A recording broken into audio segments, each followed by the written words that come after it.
2. কুররি তীর্থ। তারপরে এলাম কুররি তীর্থে। একবার এক কুরর আর কুররি আকাশপথে উড্ডীয়মান অবস্থায় নর্মদার জলে পড়ে গিয়ে মৃত্যু মুখে পতিত হয়। তারা নর্মদা স্পর্শে মুক্ত হয়েছিল। মহামুনি মার্কণ্ডেয় তা দেখেন। মহন্তজি জানালেন, এই ক্ষেত্রকে রক্ষা করেন ঢৌন্ডেশ নামক গণপতি। ঢৌন্ডেশের বন্দনায় দৌর্ভাগ্যাং নাশামাপ্নুয়াৎ, অর্থাৎ দুর্ভাগ্য নষ্ট হয়। অপুত্র লভতে পুত্রাং, যারা অপুত্রক তারা ঢৌন্ডেশের কৃপায় পুত্রবান হয়। 3. ব্রহ্মেশ্বর তীর্থ। কুরুরি তীর্থের পাশেই ব্রহ্মেশ্বর তীর্থ। মহান্তজির কাছে শুনলাম, একবার ব্রহ্মা স্বীয় কন্যা তিলোত্তমার রূপে ক্ষণকালের জন্য মোহিত ও চঞ্চল হওয়ায় তাকে শঙ্কর ভর্ৎসনা করেন এবং শাপ দেন। ব্রহ্মা তখন এই তীর্থে এসে গায়ত্রী জপ করেন। ব্রহ্মার গায়ত্রী সাধনায় মহাদেব তুষ্ট হন। এখানে গায়ত্রী জপ করলে ভর্গ দেবতার দর্শন ঘটে। 4. কোটি তীর্থ।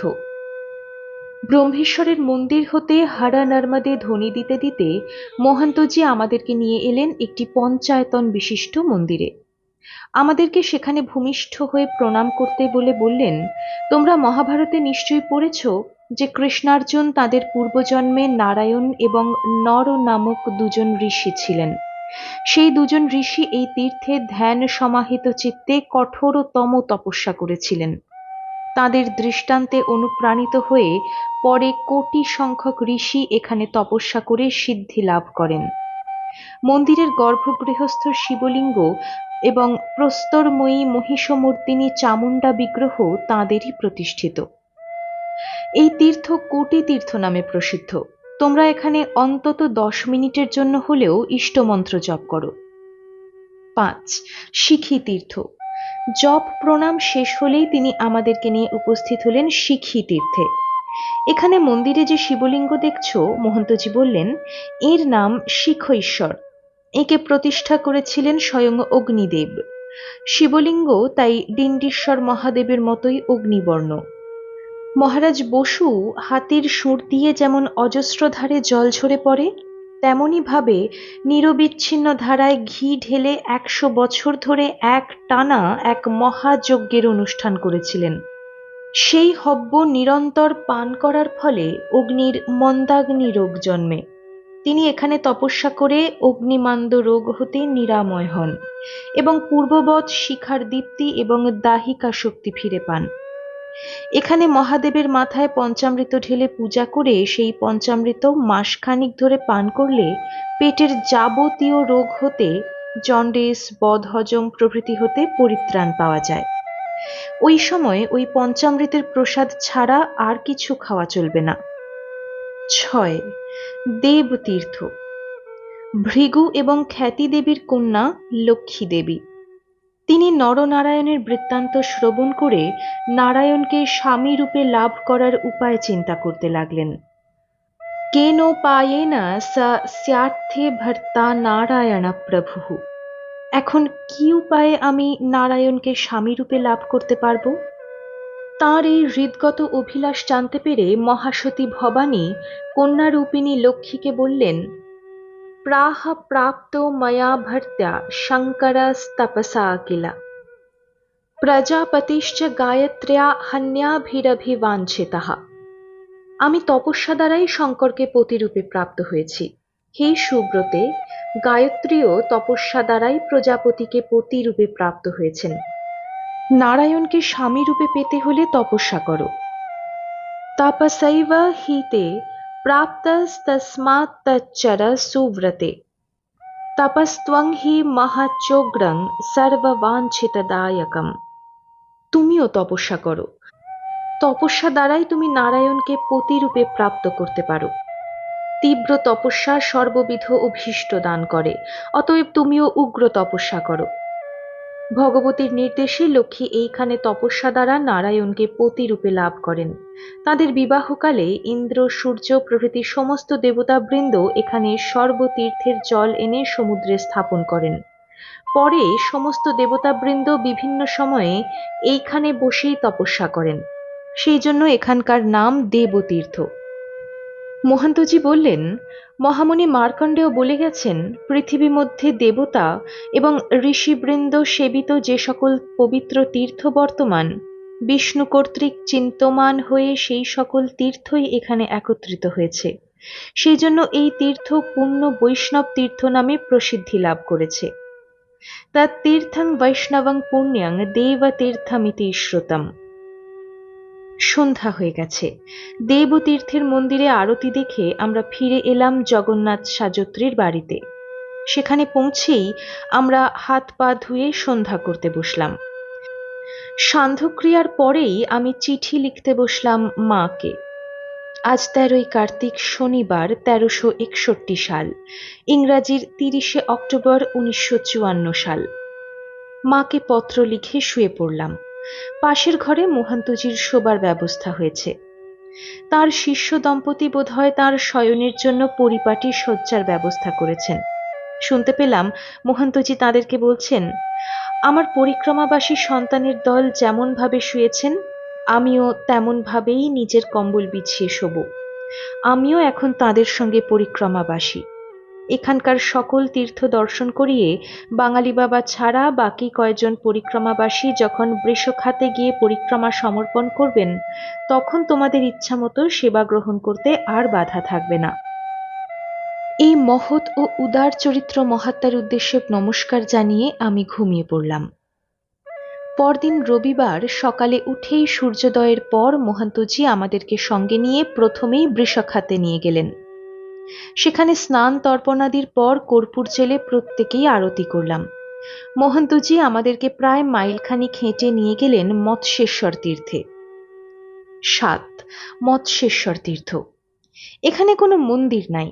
সমুদ্র ও নর্মদার জল একত্রে বয়ে চলেছেন এখানে। সেই জল স্পর্শ করিয়ে মোহান্তজি বললেন, শঙ্খাসুর নামক এক ভয়ঙ্কর দেব দৈত্যজয়ী দৈত্যকে নিধন করার জন্য ভগবান বিষ্ণু এখানে তপস্যা করে শক্তি সঞ্চয় করেছিলেন। তারপর একে একে নিম্নলিখিত তীর্থগুলিতে নিয়ে গেলেন। 8. মাতৃতীর্থ। লক্ষ্মী মাতা এবং ভগবান বিষ্ণুর বিবাহ উপলক্ষে ব্রহ্মাণী, শিবানী, গায়ত্রী, সাবিত্রী, ইন্দ্রাণী, সূর্যপত্নী সংজ্ঞা, চন্দ্রের প্রথমা পত্নী অশ্বিনী প্রভৃতি সকল দেবীরা মিলিত হয়ে এই তীর্থ প্রতিষ্ঠা করেছিলেন। একই দিনে একই উৎসব যাপনের উদ্দেশ্যে দেবতারা যেমন স্থাপন করেছিলেন দেবতীর্থ, তেমনি দেবীরা স্থাপন করেছিলেন মাতৃতীর্থ। 9. নর্মদেশ্বর তীর্থ। মহর্ষি ভৃগু তপস্যা করে এখানে মা নর্মদার স্বরূপ দর্শন করেন। সেই উপলক্ষে তিনি নর্মদেশ্বর শিব প্রতিষ্ঠা করেন। মোহান্তজি এই নর্মদেশ্বর শিব মন্দিরে নিজে জপ করতে বসে আমাদেরকেও জপ করতে বললেন। 10. বালখিল্য তীর্থ।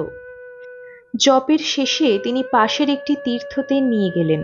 বললেন, এখানে বালখিল্য ঋষিরা দীর্ঘকাল ধরে নর্মদা তপস্যা করেছিলেন, তাই এই তীর্থের নাম বালখিল্য তীর্থ। এখানে কোনো মন্দির নাই। 11. সাবিত্রী তীর্থ। বেদমাতা স্বয়ং সাবিত্রী এখানে তপস্যা করেছিলেন। এখানে অনেক ঋষি ভর্গদেবতার উপাসনা করে পদ্মাসনে উপবিষ্টা যোগনিরতা সাবিত্রী মাতার দর্শন লাভ করে ধন্য হয়েছেন। সাবিত্রী মাতার তেজ সাবিত্র, অর্থাৎ সূর্য সদৃশ, সেই জন্য তার নাম সাবিত্রী। প্রাতঃকালে ইনি বালা, বালেন্দু কিরণা, রক্তাম্বর পরিধানা, অনুলিপ্তাঙ্গী। মধ্যাহ্নে সর্বাভরণ সম্পন্না শ্বেত মাল্য ও শ্বেত যজ্ঞোপবীত ধারিণী। প্রদোষকালে ইনি শ্বেতবর্ণ পাণ্ডুর রূপ ধারণ করেন। সাবিত্রী মাতা তার সাধক সন্তানকে দুর্গকান্তারে মাতার ন্যায় রক্ষা করেন। স্মৃত্বা তু দুর্গা কান্তারে মাতৃবৎ পরিরক্ষতি। 12. গণাগণী তীর্থ। শিব ও গৌরীর বিবাহস্থল। এখানে দাঁড়িয়ে নর্মদার বিস্তার ও কল্লোল দেখে মন আপনা হতেই স্তব্ধ হয়ে যায়। মোহান্তজি বললেন, ইহা বিবাহ করনে সে আয়ুষ্মান সন্ততি হোঙ্গে। এই জন্য গুজরাটের অনেক ধনবান ও শ্রেষ্ঠীরাও তাদের পুত্র কন্যাদের নিয়ে এসে এই তীর্থে বিবাহ দিয়ে থাকেন। 13. অশ্বিনী তীর্থ। মহন্তজি আমাদেরকে এই তীর্থে এনে বললেন, স্বর্গবৈদ্য অশ্বিনী কুমারদ্বয়ের পূর্বে যোগ্য ভাগে কোনো অধিকার ছিল না। এখানে তপস্যা করে তারা অন্যান্য প্রধান দেবতাদের মতো যোগ্য ভাগের অধিকার লাভ করেছিলেন। তাপাহ কৃত্বা সুবিপুলং সঞ্জাতৌ যজ্ঞভাগিনৌ।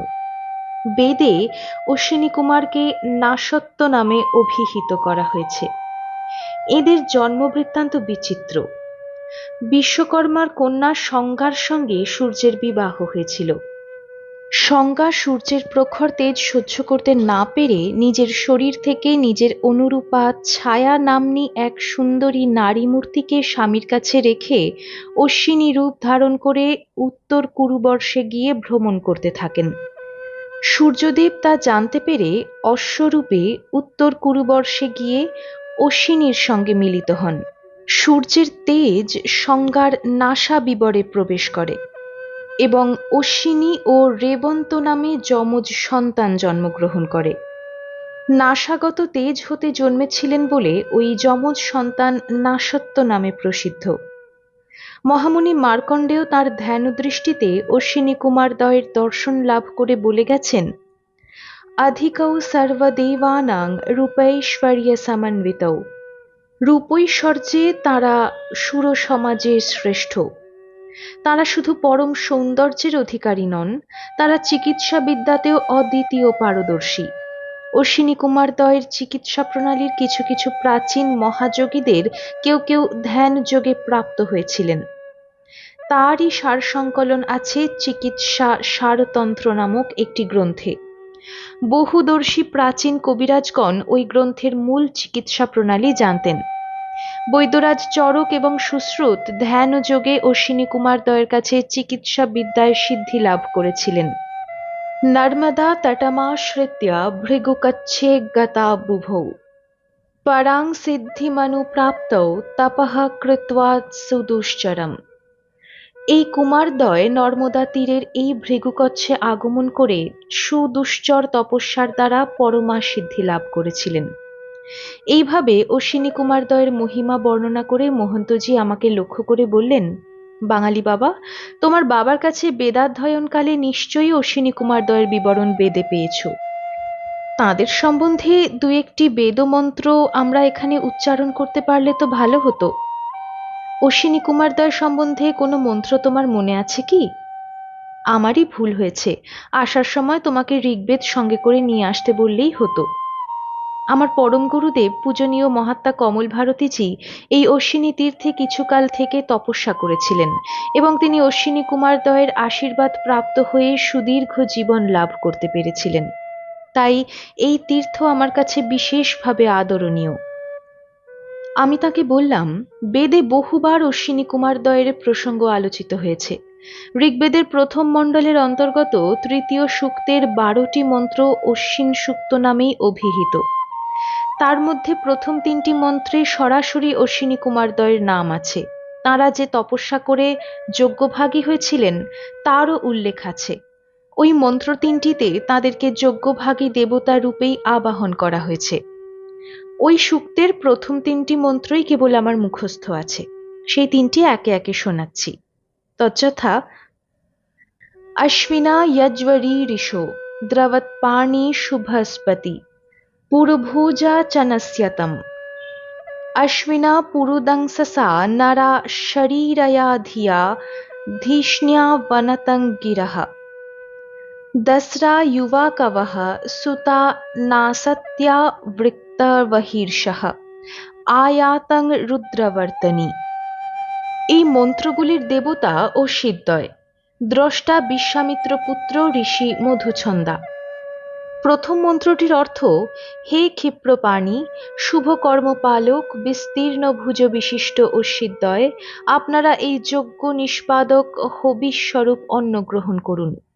দ্বিতীয় মন্ত্রের অর্থ, হে আশ্চর্য কর্মশীল নেতৃস্থানীয় বীর অশ্বিনী কুমারদ্বয়, আপনাদের অপ্রতিহত গতি, আপনারা আমাদের স্তুতি গ্রহণ করুন, অর্থাৎ প্রার্থনা শ্রবণ করুন।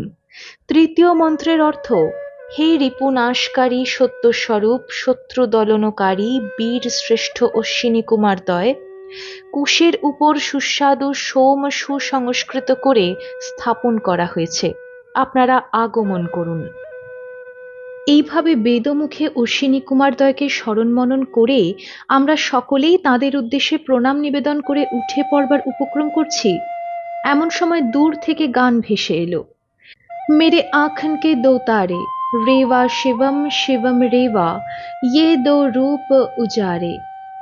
কণ্ঠস্বর শুনেই রতন ভারতীজি বলে উঠলেন, ये तो वो भक्षणसुर साधु का गाना है, वो कैसे इधर चले आए। আমরা সবাই এদিক ওদিক তাকাতে লাগলাম, কাউকে দেখতে পেলাম না। একটু পরেই দেখলাম একটি বাড়ির আড়াল থেকে তিনি বেরিয়ে এলেন। গান গাইতে গাইতেই তিনি আসছেন। তার পেছন পেছনে একটি লোক একটি ঝুড়িতে কতগুলি নারকেল মাথায় করে বয়ে আনছেন। আমাদের কাছে পৌঁছেই তিনি পূর্ববৎ হড়বড় করে বলতে লাগলেন, आपको भिक्षा के लिए 16 ठो नारियल ले आए, हर आदमी 2-2 करके पा लीजिए।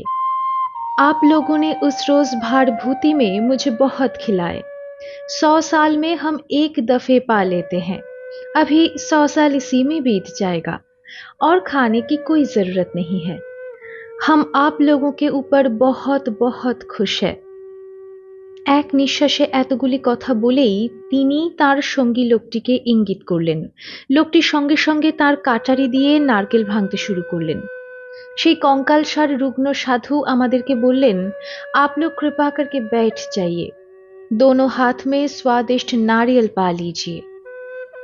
লোকটি নারকেল কেটে আমাদের প্রত্যেকের হাতে দিতে লাগলেন। আমরা চিবোতে লাগলাম। সাধু আমাদেরকে শোনাতে লাগলেন অশ্বিনী কুমারদ্বয়ের মহিমা। তিনি বলতে লাগলেন, অশ্বীদ্বয় বৈদিক দেবতা। তোমরা ঋগ্বেদের প্রথম মণ্ডলের তৃতীয় ঋকের 3টি মন্ত্রে অশ্বিনী কুমারদ্বয়কে স্মরণ করেছ। সেই চিন্ময় বেদমন্ত্রের স্পন্দন বায়ুমণ্ডলে এখনো স্পন্দিত হচ্ছে, তা আমি শুনতে পাচ্ছি। ওইগুলি ছাড়াও ঋগ্বেদের 116 ও 117তম সূক্তেও শল্যশাস্ত্রবিদ অশ্বিনী কুমারদের চিকিৎসা শাস্ত্র সম্বন্ধে অলৌকিক জ্ঞানের পরিচয় পাওয়া যায়। 116 সূক্তের 15 নম্বর মন্ত্রে সায়নাচার্যকৃত ব্যাখ্যায় প্রকাশ, রাজা খেলের স্ত্রী বিশপলার একটি পা কোনো কারণে দ্বিখণ্ডিত হয়ে গেছিল। রাজা খেলের পুরোহিত ছিলেন অগস্ত্য। তিনি খেলের হয়ে অশ্বীদ্বয়কে আবাহন করতেই যে রাত্রিতে বিশপলার পা দুটুকরো হয়েছিল, সেই রাত্রিতেই তাঁরা এসে বিশপলার কাটা পায়ে লৌহ জঙ্ঘা পরিয়ে রানীর পায়ের অভাব মোচন করে দিয়েছিলেন। ওই সূক্তেই পাওয়া যায়, রাজা ঋজ্রাস্যের পিতা কর্মফলে অন্ধ হয়েছিলেন। অশ্বিনী কুমাররা তার অন্ধতা দূর করে পুনরায় তাকে দৃষ্টিশক্তি ফিরিয়ে দেন। 117তম সূক্তের 6ষ্ঠ ঋকে পাবে, কক্ষীবাণের দুহিতা ব্রহ্মবাদিনী ঘোষা কুষ্ঠরোগাক্রান্তা হয়েছিলেন, সেই জন্য তার বিবাহ হচ্ছিল না। অশ্বীদ্বয় তাকে রোগমুক্ত করায় তবেই তার বিবাহ সম্ভব হয়েছিল। 118 সূক্তে জানতে পারি যে অশ্বীদ্বয় কর্ণমুনির অন্ধতা দূর করেন। নিষাদ পুত্র বধির হয়েছিলেন, অশ্বীদ্বয়ের আনুকূল্যেই তিনি শ্রবণ শক্তি ফিরে পান। বদ্রীমতীর স্বামী নপুংসক ছিলেন, অশ্বীদ্বয় তাকে রোগমুক্ত করেন। ওই প্রথম মণ্ডলেরই 116তম সূক্ত হতে 120তম সূক্তে অশ্বিনী কুমারদ্বয়ের যে স্তব আছে, তা থেকেই তাঁরা যে লোকাতীত শক্তি সম্পন্ন শরীর বিজ্ঞানবিদ, তা সহজেই বোঝা যায়। কেবল চিকিৎসা বিদ্যা বিশারদ বলে নয়, সকল রকম আধি ব্যাধি ছাড়াও সাংসারিক অন্যান্য বিপদ আপদেও তাঁরা আর্ত মানুষের ডাকে সাড়া দিয়ে থাকেন। প্রথম মণ্ডলের 17 অনুবাকে পাই, তাঁরা তুগ্র রাজার পুত্র ভূজ্যকে পোতমগ্ন অবস্থায় সমুদ্রে ডুবে মরার হাত থেকে রক্ষা করেছিলেন। চবন ঋষির স্তুতিতে সন্তুষ্ট হয়ে তাকে জরা মুক্ত করে পুনর্যৌবন দান করেছিলেন। জাহুস রাজা সকল দিক দিয়ে শত্রু বেষ্টিত হয়ে অশ্বিনী কুমারদ্বয়কে স্মরণ করে কাঁদতে থাকলে তারা আবির্ভূত হয়ে রাত্রি যোগে রাজাকে সুগম্য পথ দিয়ে বার করে নিয়ে গেছিলেন। ঋচৎকের পুত্র স্বর নামক স্তোতার পানের জন্য কূপের নিম্নদেশ হতে জল উঁচুতে উৎসারিত করে দিয়েছিলেন। ঋগ্বেদের প্রথম মণ্ডলের ৩৪ সূক্ত পড়ে দেখবে, সেখানে শুধু দেব বৈদ্য হিসাবে নয়, তাদের অন্যান্য অনেক গুণেরই বর্ণনা করা হয়েছে। প্রার্থনা করা হয়েছে, হে অশ্বিদ্বয়, আপনারা আমাদের আয়ু বৃদ্ধি করুন, পাপ রাশি ধৌত করুন, আমাদের রিপুগণকে বিনাশ করুন, সব রকম বিপদে সহায় হয়ে আপনারা আমাদের সঙ্গে সঙ্গে অবস্থান করুন। অশ্বিদয় পরম কারুণিক দেবতা জেনেই ঋষিরা ওই সব প্রার্থনা বাক্য উচ্চারণ করেছিলেন।